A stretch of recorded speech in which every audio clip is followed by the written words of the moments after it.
Exercise 1.1 question number 2. Solve the following simultaneous equation. ह्या question मधले गेल्या लेक्चरला आपण किती क्वेश्चन पाहिलेले 3. आता हा 4th नंबरचा प्रॉब्लेम आपल्याला सॉल्व करायचा आहे. तर पहिली स्टेप काय आहे आपली? आपल्याला दोन सायमल्टेनियस काय दिले इक्वेशन्स दिले. त्याला काय करणार आपण नंबरिंग. इक्वेशन नंबर 1 त्यानंतर m - 6n = -7. Equation number 2.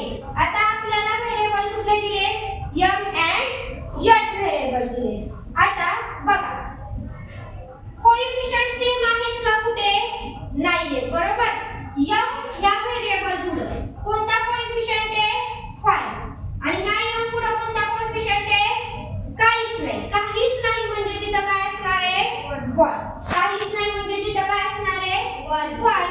मग 1 ला कितीने मल्टिप्लाय केल्यावर तिथं 5 येणार आहे 5 ने. कितीने 5 ने. मग काय सेंटेन्स येणार आपलं मल्टिप्लाय इक्वेशन सेकंड बाय 5 ने इक्वेशन नंबर 2 ला काय करणार आपण मल्टिप्लाय करणार.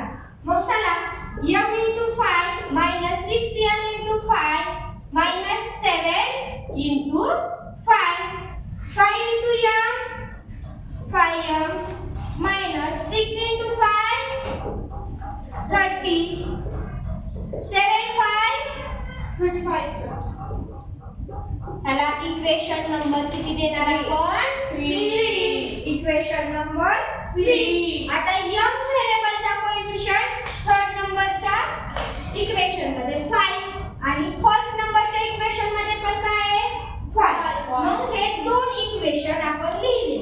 बघा आता 5m - 30n = -35 and काय आहे 5m - 3n = 19.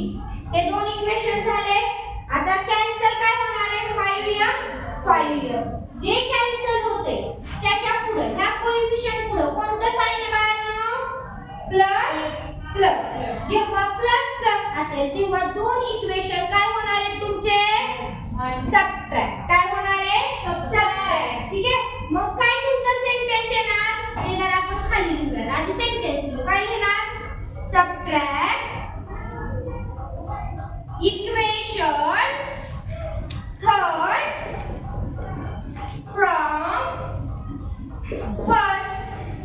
काय करायचं आपल्याला तिसऱ्या इक्वेशन मधनं पहिलं इक्वेशन काय करायचंय सबट्रॅक्ट. मग चला सांगा कोणतं इक्वेशन आहे first 5m - 3n = 19 5m - 30n = -35.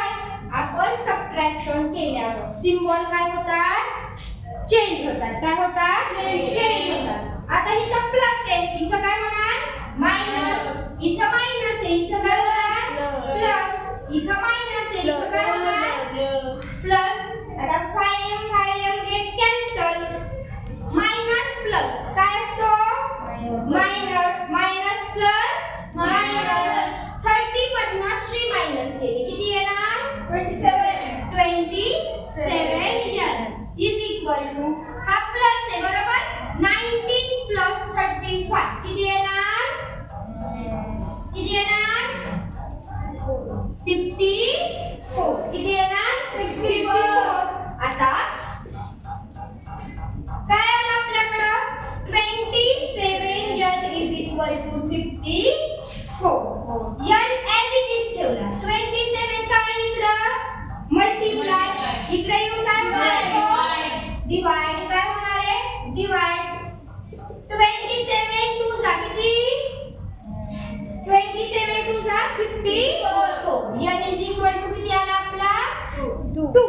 n 2 आल्यानंतर आपल्याला अजून काय काढायची m व्हेरिएबलची व्हॅल्यू काढायची बरोबर.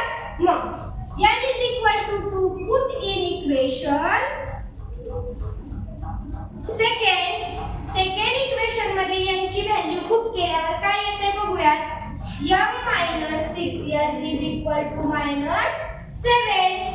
m minus 6 यांची व्हॅल्यू काय दिली इथं 2 is equal to -7. 6 into 2 12 minus 7 हा -12 इकडे गेला काय होणार आहे +12 काय येणार आहे +12 -7 + 12 मायनस प्लस मायनस 12 मधनं 7 गेले याचं काय येणार आहे किती येतं